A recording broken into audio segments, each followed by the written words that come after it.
Part 4 of our series showcasing successful regional Queensland business founders has you and I catching up with two female entrepreneurs that are making a serious dent in their respective industries, and they couldn't be more different.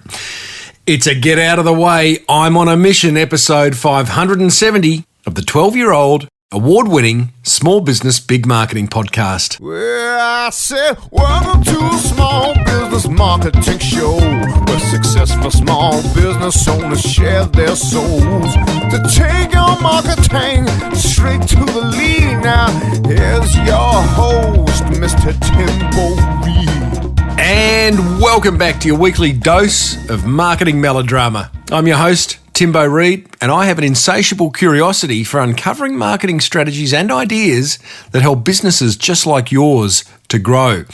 You, infinitely more importantly, are a motivated business owner, and you're ready to crank out some great marketing to build that beautiful business of yours into the empire that it absolutely deserves to be. And that is why this podcast exists, and so that makes you in the right place. Well done. As per usual, team, there is marketing GOLD dripping from the ceiling over here at Small Business Big Marketing's HQ. So let's get stuck right in. Quick check-in before we meet the first of two guests today. Just want to see if you're enjoying this regional Queensland special, showcasing amazing businesses up and down the regional Queensland coast. It is an 8-part series, so we're getting our way through. We're halfway. It's also been made up of breakfast sessions. So I've been actually going to each of these regional towns from Cairns all the way down to the Gold Coast and putting on these breakfast sessions on behalf of Southern Cross Austereo and the Listener Network, where we're getting business owners come along, have a nice breakfast, hear me rattle on for an hour about marketing, and then I host a panel discussion with each of the two guests that are appearing on the podcast. So that's been really interesting. There's some great stuff going on in the regions, not just in Queensland, but I'm sure in all the other regional cities around Australia.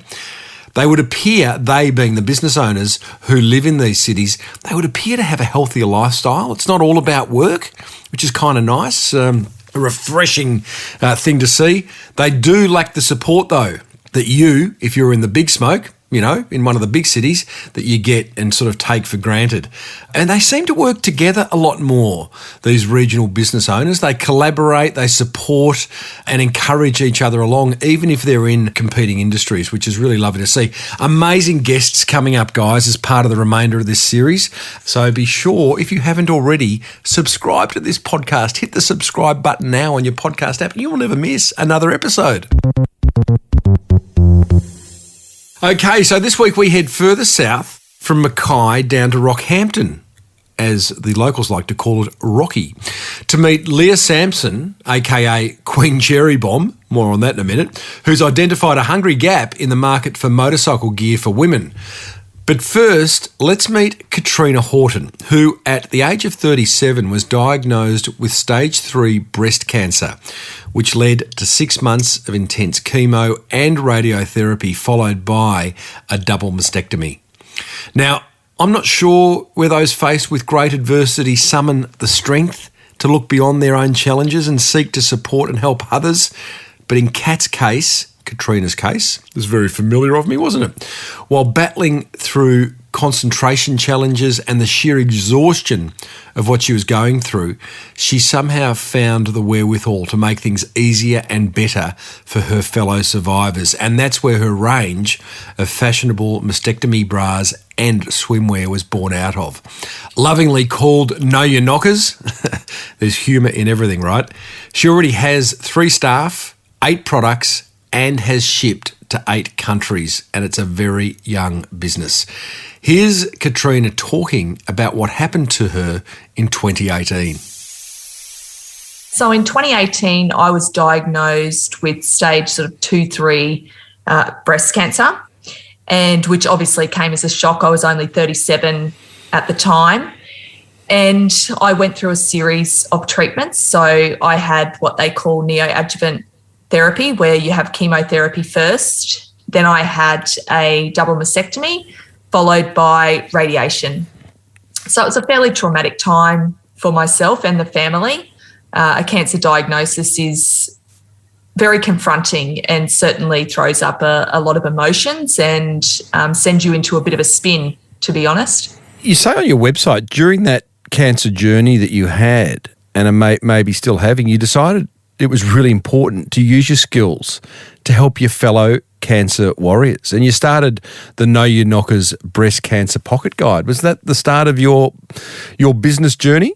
Yeah, it was the start. I found the journey, so to speak, quite lonely and very difficult to find things that I thought would suit me, particularly being a younger cancer patient, 3 kids. You know, it's just something you don't think is going to happen to you. So I decided I wanted to provide some really succinct information for women out there where they could find products and services really simply. They could also find very tailored information that they might be looking for. It's almost like trying to get people off Google. One of the things that you find when you have a cancer diagnosis is you tend to Google a lot, and you are Googling things like, what is the statistics of my cancer returning? Should I get a double mastectomy? Should I get a lumpectomy? All of these different things were running through my mind all the time, and I wanted to find a place, or I was looking for a place where all of that information might come together, particularly in a booklet form, simply because I found it difficult to read things on my phone or on iPads because of the chemotherapy drugs. So I started the guide. I got together with a number of surgeons, physios, oncologists, radiation therapists, all this sort of thing, to be able to pull together the best material that we could find and the most up-to-date material for patients that were going through breast cancer treatment. They're quite significant guides, Kat. I mean, these are 80-page guides that are full of really, really useful information that, like, as you said, I mean, Dr. Google's one thing, but Dr. Google can be a little bit scary. So the fact that you've gone to so much trouble, was it part distraction of what you were going through, or it was just 100% like, wow, this doesn't exist for women of my age and it needs to? Yeah, I would say that's 50-50. You know, part of it is distraction. I've always worked full-time in very high-level sorts of jobs. So, you know, I found out I had cancer on the Monday and was basically taking a year's leave the next day. So it's a time when you do need distraction, and I like doing positive things and I like to give back. I think that's really, really important for everyone. If you have, you know, skills and attributes that you can use, then, you know, try to cut off a part of that to give back to your community and your fellow people who are going through something similar to yourself. So you create these guides, and by the way, these guides are also localised. So they're not just one breast cancer pocket guide. There are a number for the various regions around Rockhampton, which is absolutely fantastic. You create these guides, which are essentially large ebooks. What did you then create a website that allowed them to be distributed? How did you get that information out there? So the best distribution model for me was to be able to go through the breast cancer network. Okay, so what happens when you get breast cancer is you sort of get given a breast cancer nurse, and they are the loveliest people that you will meet, and so caring. They give you lots of information and advice and support you at each step along your treatment plan.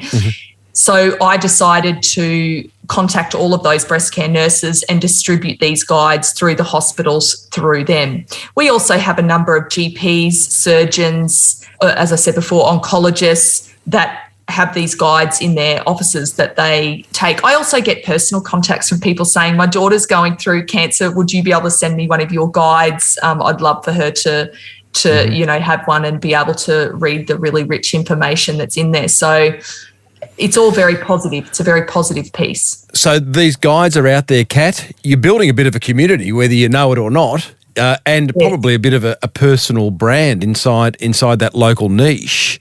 You are healing, and you have a full-time career as an economist. At what point do you decide, you know what, I'm going to manufacture gear for women who are going through what I've been through? I know, it's crazy, Tim, honestly. I wasn't going to say that, but hey, you know, I think it's really impressive.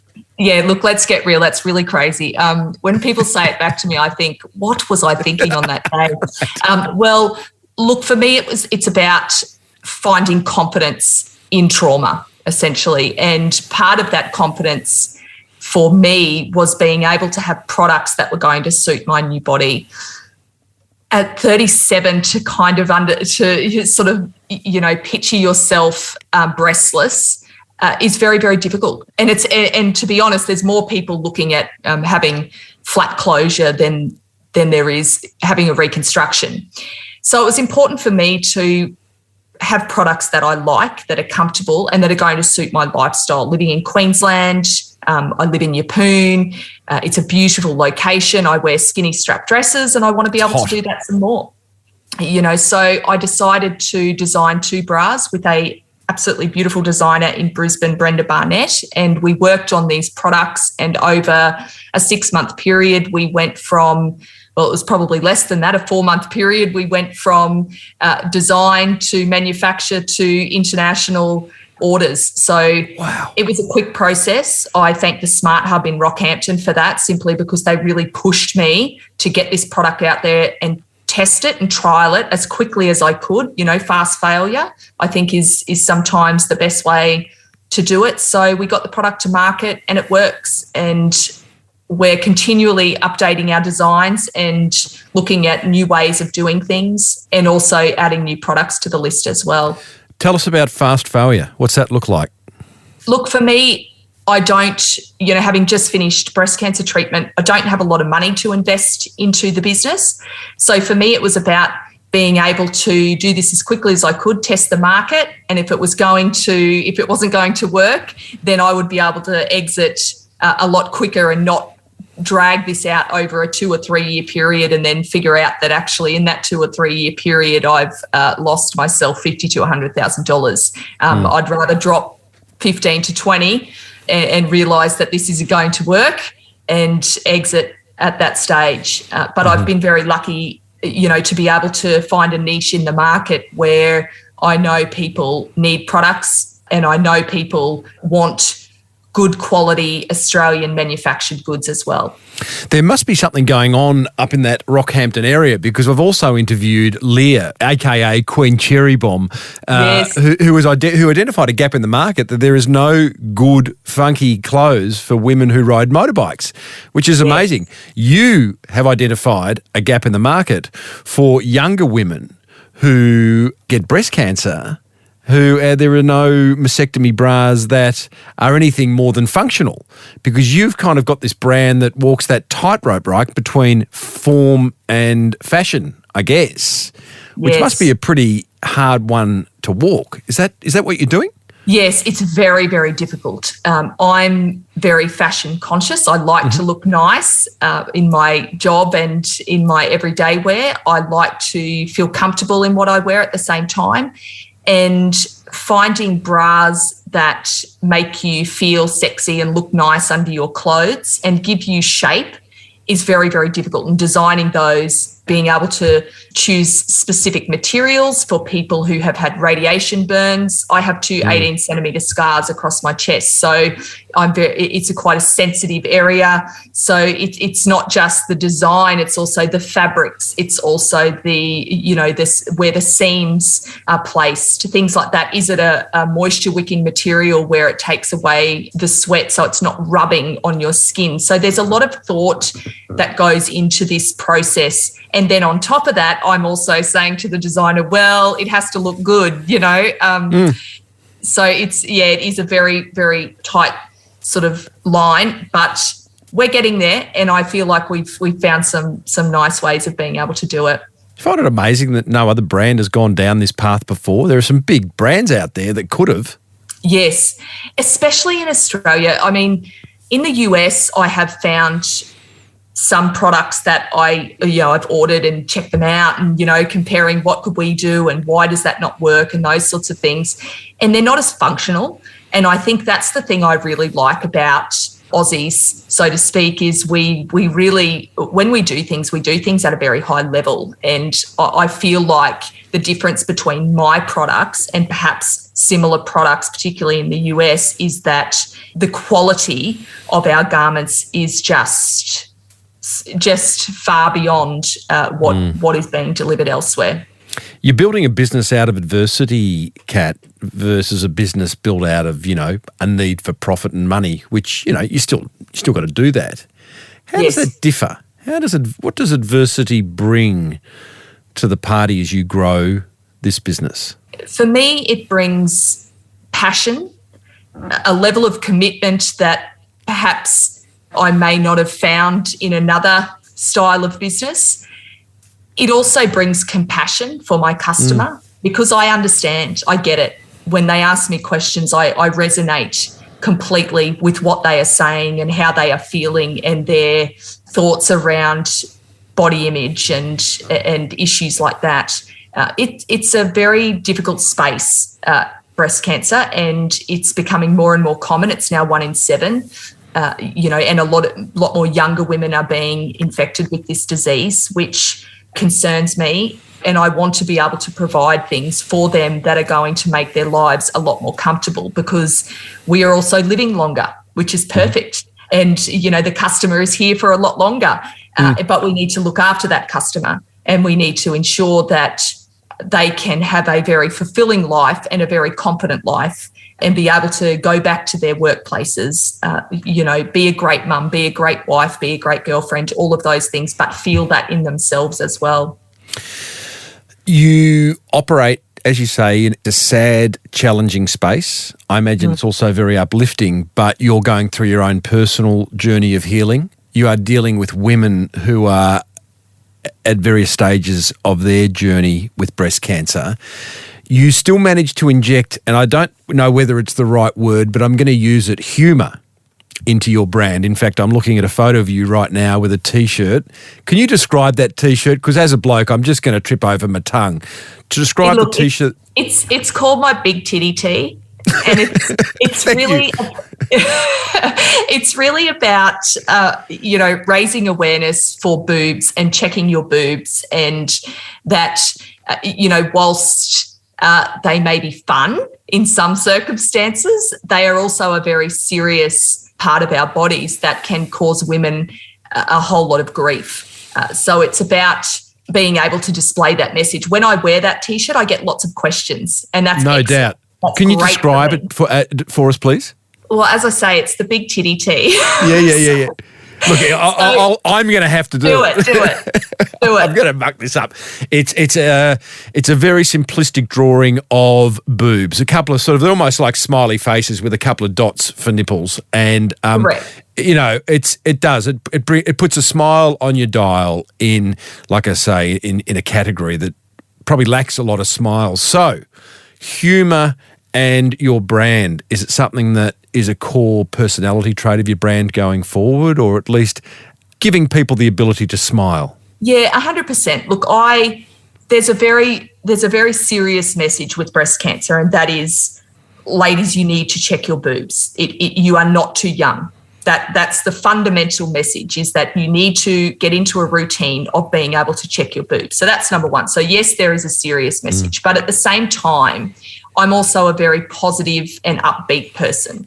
And I think going through traumatic events, whether it's losing someone, getting cancer, another sort of health scare, really changes your perception, and you have a few choices when it comes to that. And my choice was to be able to say, okay, we need to spread this message, and the best way to sometimes spread those messages is to have a laugh and to try and eliminate some of, like, almost people are so fearful of this that they can't speak about it and they can't talk about it and they can't resonate and they don't want to know, they want to put their head in the sand. Well, you can't put your head in the sand, and I still do believe, and I, speak with lots of breast cancer patients, you just have to get up and get on with it, and you have to, try and see the positive in it. You have to try and be as strong as what you possibly can on any given day. You have bad days, but the next day, you have to get back on the horse, it's really important.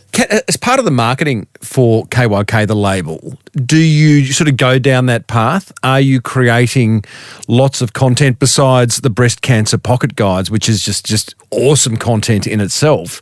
But you sort of got plans to have a YouTube channel where all the frequently asked questions are answered by women who find themselves in that situation? Is there a podcast on the horizon, a blog, a book? There's so much that you could do. It'd be quite overwhelming. But to me, it would appear to be ideal marketing for a brand like yours. Yeah, absolutely. And those are all things that are currently in the pipeline. So I write a number of blogs, and I also create blogs out of the work that I do with surgeons and oncologists and getting their information as well, which is great content.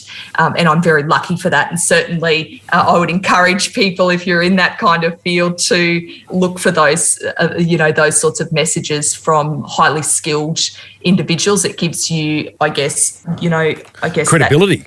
Credibility, exactly. Well, it's also actually a great way of curating content, because as a small business owner, we can't do everything. And, I know the listeners here going, I need to be blogging, I need to be podcasting, I need to be doing all this. But the reality is you can also curate content from others. So getting a surgeon or an oncologist in to give his or her point of view, and then you add to it. It's all incredibly valuable. And there's so content. many changes that happen within breast cancer, with new drugs on the horizon. Survival rates are very high, which is very good, but it's just getting that message out there.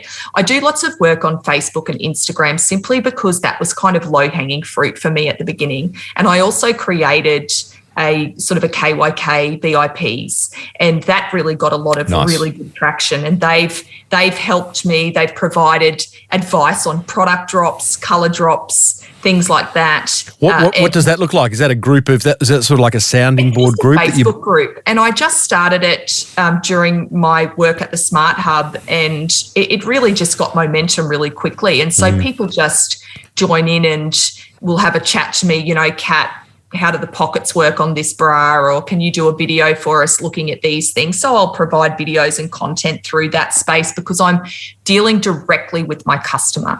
So I'm getting feedback directly from my customer, but I'm also being able to provide them with the content that they really need. So it's really direct, which is great. And then I have my sort of, KYK, the label Facebook channel and Instagram, which is great as well, but it's more about a mix between raising awareness and, my clothing and mastectomy range as well. Tell me about the name, Kat, because you've got the domain name, which is kykthelabel.com. Yes. Then Know Your Knockers is what? Is that the label that would appear on your bras? Yeah. And do you wish, on reflection, that you just gone with knowyourknockers.com? Oh, look, the brand name was like a total just head spin for me because I don't consider myself a marketing person. So branding and things like that for me was like, what? I don't know, what's a great name? And I started Know Your Knockers because it was more like a catch cry. It was more like a, this is what you should be doing. A reminder. Like a call to action. And then I went down, I actually changed my brand name to FUUK Cancer. So we started with this particular brand name and I said I'd trial it for a year. And I just decided at the end of that year that it probably wasn't the brand that I wanted to go for. It wasn't the direction I was looking for. And I loved... Tonally wrong. Yeah, and I loved the KYK. It was kind of... I was sort of in a position where I was given a bit of advice to go down that road and I took it and I sort of I was trying to trust the process. And then I sort of got to a year down the track and went, no, I'm going to change. I'm going to go back to my original branding, which was around this Know Your Knockers. And so the clothing range went to KYK the label, which I love. I really, really love it. And it resonates with me. It's who I am. It is about that humour and it's about bringing that humour into my products, but it's also about bringing that message into my products as well. So my daughter is 13 and she wears KYK the label bras because of the material, because it's very difficult to find preteen bras and things like that and early teen bras. So she wears the bras simply because the material is beautiful and soft and quite kind to their very young skin. But that messaging that comes through with the bra is really important for her and her friends as well. So you've got that whole opportunity of a conversation starter. I interviewed the fellows from Trademut a couple of years ago, which is a awesome. Awesome brand, workwear brand, built off the back of one of their mates suiciding in the workplace. And now Trademut is not only a brand that is raising money and awareness for it, but the conversation starter. I think on the back of every Trademut shirt, it says this shirt is a conversation starter. And I guess for your bras and for your label and for the swimwear that you're putting out, sure, they're garments. But boy, oh boy, they are so much more than that. And they are conversation starters, and they are awareness raising, and they are solving a problem, and they are making people women who have probably lost confidence, regaining their confidence. So, Kat, I just think what you're doing is awesome. And it's so exciting and beautiful to talk to a business owner on an absolute mission with a why as strong as anyone's why in the world. And I just wish you all the success in the world. Thanks so much, Tim. Katrina Houghton, ladies and gents, if you weren't feeling inspired before that chat, I'm guessing you are right now. KYKthelabel.com is where you'll find her. And you know what I'd love you to do? One of two things, or two of two things. Send her a note of support through her website. Just go to the contact page, KYKthelabel.com, or even better, there's a donate button at the top of her website where for 65 Aussie dollars, about €5, you with me? You can donate a bra to a breast cancer patient who can't afford one herself. So please do one or two of those things. That'd be awesome. What wasn't there to love about that chat with Katrina? I love her drive. I love that she's found enormous purpose through the trauma that she's endured. I love her fail fast mentality. And I think her breast cancer pocket guides at a marketing level were a genius play on both giving back, but also just a really smart marketing play in order to build a list of raving fans. That's what grabbed my attention. I'd love to know what grabbed yours. Ring the hotline on 0480 015 150. Leave your website address or business name. I might play it on air in an upcoming episode.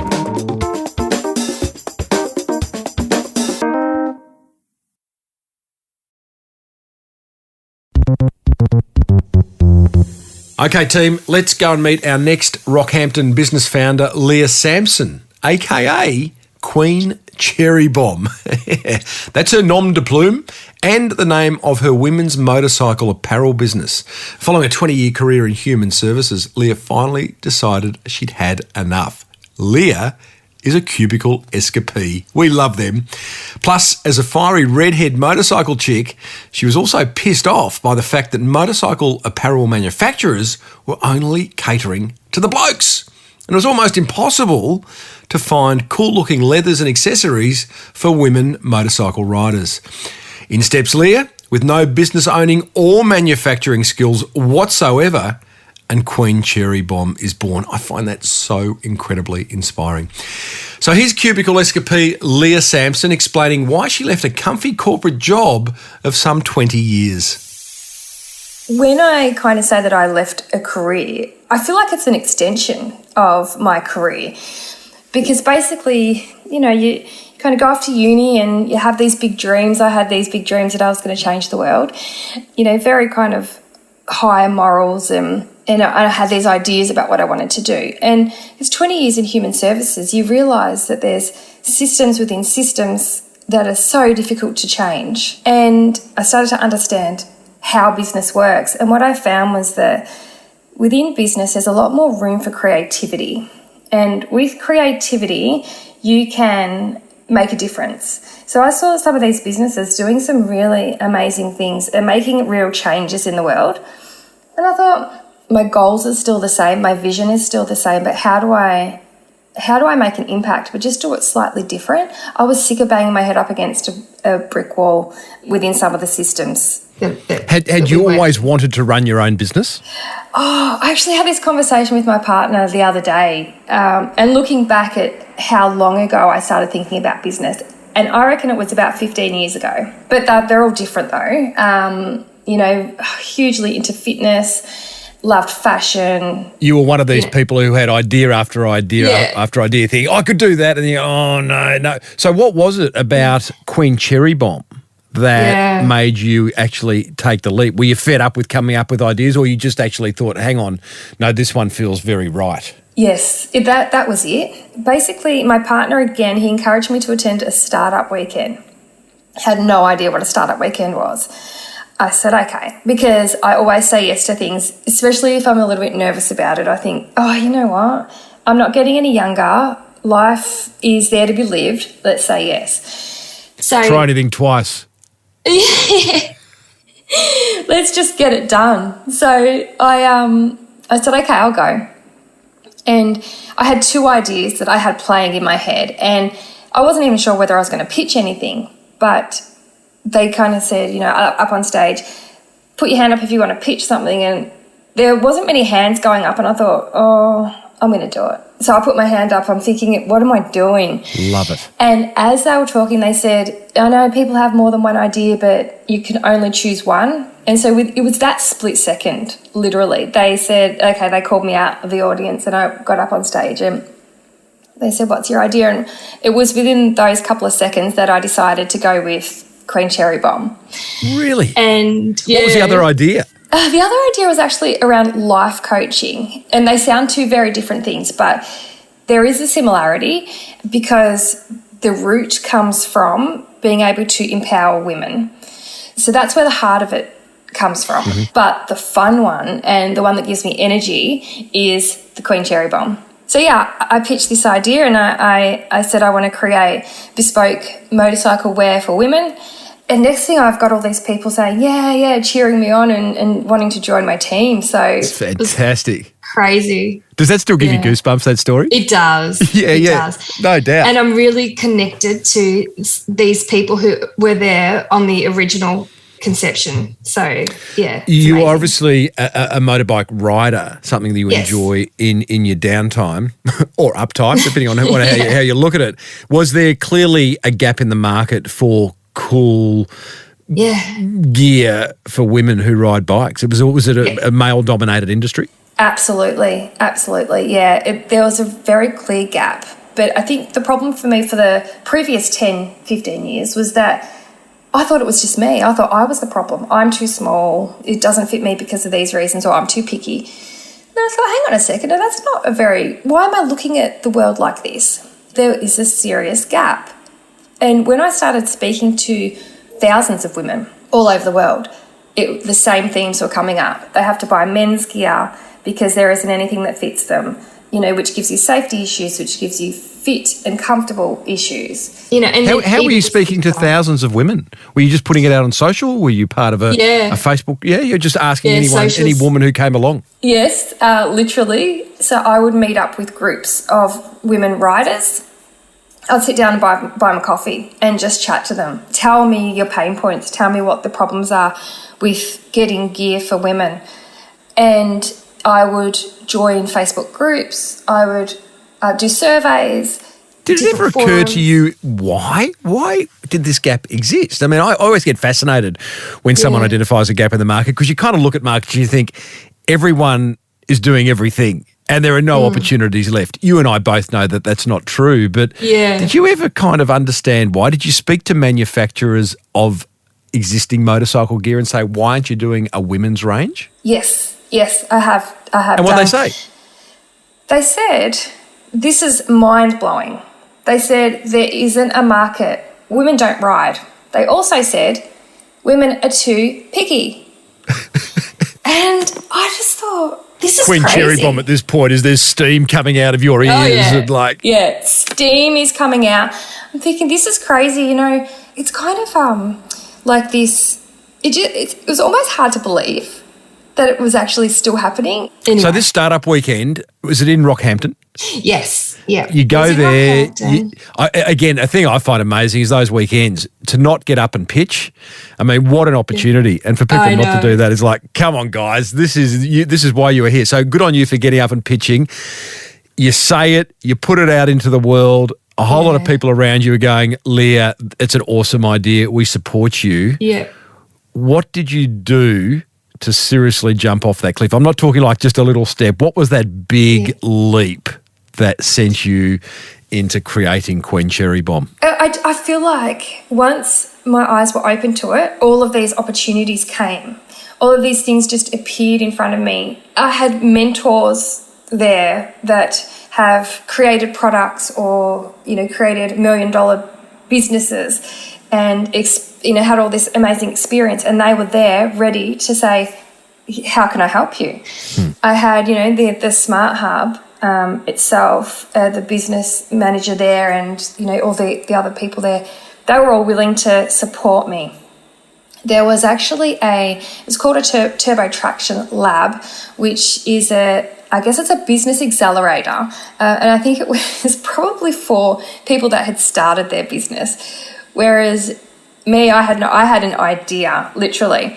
So the startup weekend was in July. This accelerator course was in August. And I just applied for it, did a video and said, this is what I want to do, because I was on that path now. I was not coming off that path. And so I got into that. And so that was a 16-week course of taking you through original conception to validation, marketing, snapshots of each kind of area that you need to think about in business. And the more that I learned, the more I realised I can do this and I'm going to do this. What a fantastic thing to have offered in Rockhampton. So often we think, that kind of, those startup hubs and turbo whatever you call it, they only happen in the big cities. But I know Rockhampton with the Smart Hub and having that resource is just absolutely golden. So, so you do the 16-week course, you probably go through a lot of theory and you've been very clear at identifying the women that you want to service, the pain points they have, what they're looking for. Time for the rubber to hit the road, excuse the pun. Do you have to go and borrow money? You got a little bit of dough in the back pocket ready to kind of splash on your big business idea. How did you finance it? Yeah, so the beauty of I guess, doing this course and having mentors available was that they had all said, first of all, you did have to have a bit of a chunk of money you're willing to spend, because you can't really make money without spending money. And that was as small as probably $5,000, I think, to have available in case you need it. And you do need it. You need subscriptions to things, you need systems, technology, whatever. I had a product that I needed to create, and working with leather is expensive. But the beauty of this is that a lot of these teachers were saying you need to kind of test the market first and validate your idea. So instead of spending a lot of money on product, first of all, create something maybe in a tech way. So I had some tech packs drawn up, my ideas were put onto paper, again, getting feedback from women, asking people how much they would pay for it, and just really making sure that my idea was solid before I invested any more money into it. Feedback's a wonderful thing, Leah, and the research you did on social media, and you've got your teachers at Smart Hub and all these people surrounding you with opinions. Yes. How do you decide that's a good opinion? That one I'll put to the side, because clearly there must have been naysayers, there must have been people who said you're crazy. Absolutely. How did you sort of navigate your way through that? Yeah, and that's a great question, because to be honest, I really struggled with that initially, because I'm getting this feedback from all of these amazing people who, had done these fantastic things, and they were different. One person would say this and another person would say that, and start here and do this and do that. And I guess I did have a little bit of, what do they call it? Decision fatigue, I guess, where I wasn't making a decision. And that then impacted me, because that would be wasting money, wasting time. And also for me mentally, that wasn't great, because I wanted to be moving, not to be stagnant. Like, my goal was to be successful, not to be stressed and not moving. So my partner, actually, he is one of these people who says, just get on and do it and go make a decision. We love your partner. I know. What's his name? His name's Caleb. Oh, Caleb. He's a good guy. We all need a Caleb in our lives. Yeah. So one of the things that you've done very well, very early on, is create a brand and a meaningful brand. For me, a brand is simply an emotional attachment. You seem to have very quickly created that between you and the women that you provide this product for. Is it something and I don't just mean visually in your logo. Queen Cherry Bomb is an ace name. It's got attitude, but you seem to be very clear on what your brand stands for and represents. How did that come about? It's been a journey. I definitely had the name Queen Cherry Bomb at that startup weekend, but it's who I am. It's actually a 10-year journey to get to that point. The name wasn't even an issue. The brand wasn't an issue. It was quite easy to get there. It was more, what does that embody? And to me, Queen Cherry Bomb is so the red hair, the big vibrant red hair, that's kind of the cherry factor. The queen factor is really about all women are queens. And the cherry bomb, Queen Cherry Bomb to me, it just says, bang, in your face, this is who we are. So it was a non-issue. It just came up. And once I had decided on the name at that startup pitch, that's it. It just stuck. And I didn't even have time to revisit it. Just from a personal branding point of view, I'm always interested in names that are also, I think is the phrase a nom de plume?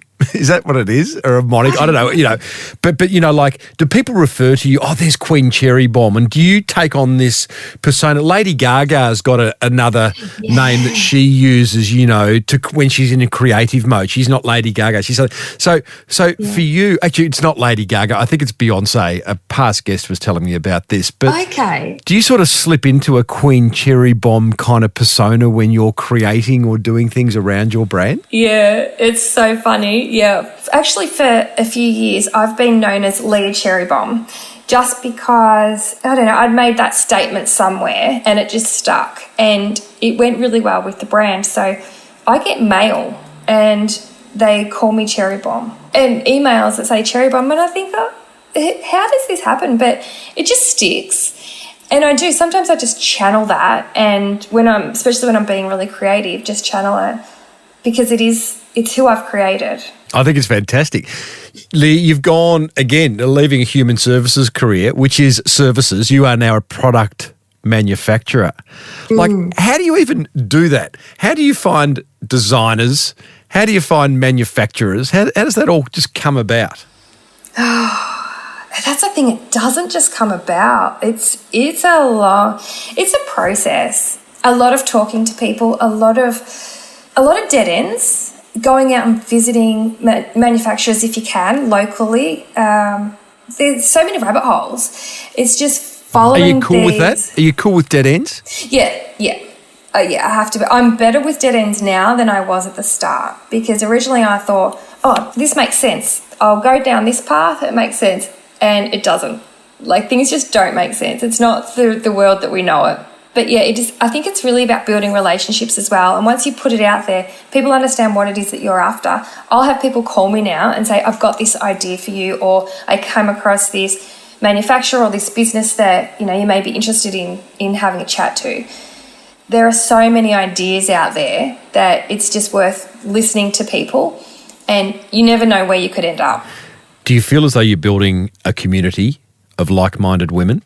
Yes. Absolutely. In what form is that community take? Is it a Facebook group? Is it, I don't know, what is it, and how do you nurture it? It is I do have a Facebook group, but I think it's more than that too. It's also creating a tribe, a like-minded group of people who just love what you're doing or love what you stand for. Social media is amazing like that. So Instagram and Facebook have both been fantastic tools to be able to get that message across. And I definitely see the themes of people who love what I do. And now I'll get dads email me and say, for my daughter, I love what you do, I love what you stand for. I want to create this for my daughter, and they'll buy a gift voucher or something like that for their daughter because they see that strength and they want their daughter to be able to be part of that. Oh, that's beautiful. It looks to me, Queen Cherry Bomb as a brand, Leah, you're doing the motorbike jackets, you're doing the accessories, the earrings, you got T-shirts, you got all that going on. It feels to me, and this could be exciting as much as it is daunting, that it's a brand that could extend into motorcycle touring. You almost have a Queen Cherry Bomb motorbike. It feels a brand that is very elastic. Yeah. Have you thought about that? And is it scary or exciting? Oh, yeah, I've thought about it. A motorbike would be amazing. Nothing is off the table, Tim, nothing. So, yeah, I've definitely thought of a motorbike. I don't think that is too far-fetched. Motorcycle touring, that was something that I thought of very early on. I haven't done anything with it, but amazingly, what I now do is myself and another woman, Alison, she heads up Free W, and she is a French woman based in Malaysia who we've connected, and we do online meetups for women right across the world to talk anything moto. But what she actually does is she teaches women to ride motorbikes, and a lot of any donations that we get through that actually go to that program, because what we want to be able to do is teach women to ride so that they have more freedom and they have the ability to maybe gain employment or, just have more options and more mobility. But on the flip side, what she and other women that I've met through that group do is take women for tours, motorcycle tours all across Southeast Asia. So as much as I haven't created that, I've now created an opportunity to be part of that. And so to me, that's just as good. 2 years ago, I couldn't have even imagined where I would be now. So, I'm wondering where I'm going to be in the next 2 years. I couldn't even tell you. I get the sense from a business like yours and a personality like yours, Leah, you are itching to go. You are there's so much you want to do, and clearly you can't do everything at once. Resources in terms of time, money, energy, whatever it may be, they're limited, right? What are you absolutely busting to do that you just can't seem to get over the line right now? One of my dreams is to be able to partner with someone in Australia to create some of this gear here, make it affordable, and teach skills to women to be able to produce these different garments. So we don't have, it's a challenge to find all of the skills in one place. So sometimes I'm talking to people all over the world to be able to get, a piece of one garment kind of pulled together. So I would love to be able to create that in Australia, but as some kind of social enterprise, I don't know what that's going to look like, but yeah. Yeah.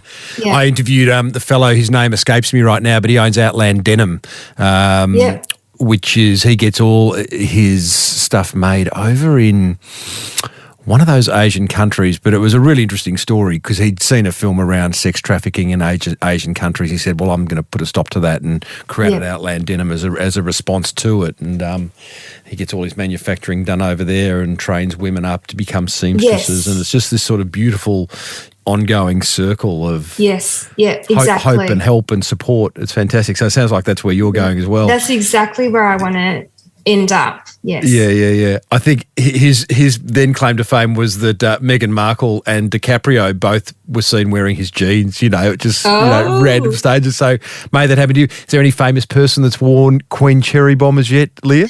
No, not yet. Not yet. But I think we could get that happening. I'd like you to reach out to John Cougar Mellencamp and get the rights to Cherry Bomb, because I think it's one of the great songs from the 80s. Wouldn't that be awesome? Yeah.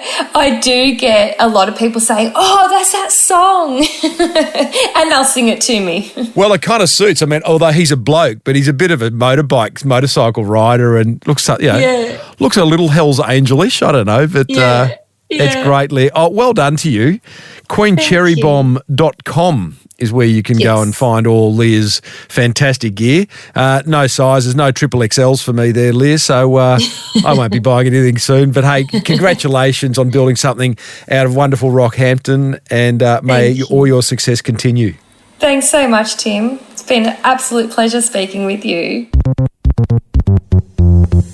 There you go, team. Leah Sampson, or as I think she prefers to be known, Queen Cherry Bomb. She certainly looks like Queen Cherry Bomb.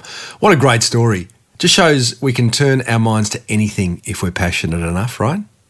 There's so much to love about what Leah's up to. Her crystal clear understanding of her ideal customers' pain points and addressing them. The social media research she did. It's the cheapest research you'll ever do. And her fantastic branding, just to name a few. Again, if something did grab your attention, I'd love you to tell me by calling the Small Business Big Marketing Hotline, 0480 015 150. If you are from overseas, put a +61 at the top of that number. Well, I hope you enjoyed this fourth instalment of this series showcasing amazing businesses in regional Queensland. Next week, we head to Bundaberg, Bundy, and hear from a distillery founder, not the Bundaberg Distillery, but he did work there for 13 years, who's just been awarded the best gin in the world under $50 at the international, I should say, Wine and Spirits Show in London. Plus, we meet a true Aussie legend in Peter Gash, who owns Lady Elliot Island and the airline, Sea Air, that flies you there. Lady Elliot Island is a beautiful, beautiful island off the Queensland coast. If you'd love to know how and why to create some helpful marketing, then grab a copy of The Boomerang Effect. That is my book over at smallbusinessbigmarketing.com. Stocks are starting to run a little bit low, so get in. I'd love to hear what marketing is working for you, so call the hotline. I've given you that number a few times. Hopefully it's in your phone by now. If you're loving the Small Business Big Marketing podcast, and if you got this far, clearly you are, then you'll find 569 more episodes on your favourite podcast app, and it has been the case for the past 12 years. This podcast was presented by me, Timbo Reid. The music bed bashed out by the luxurious Lockie Dolly, but he's never been called that before. And then this entire mess is cobbled together by producer Romy Cherr. Until next time, thank you so much for tuning in. May your marketing be the best marketing. Bye for now.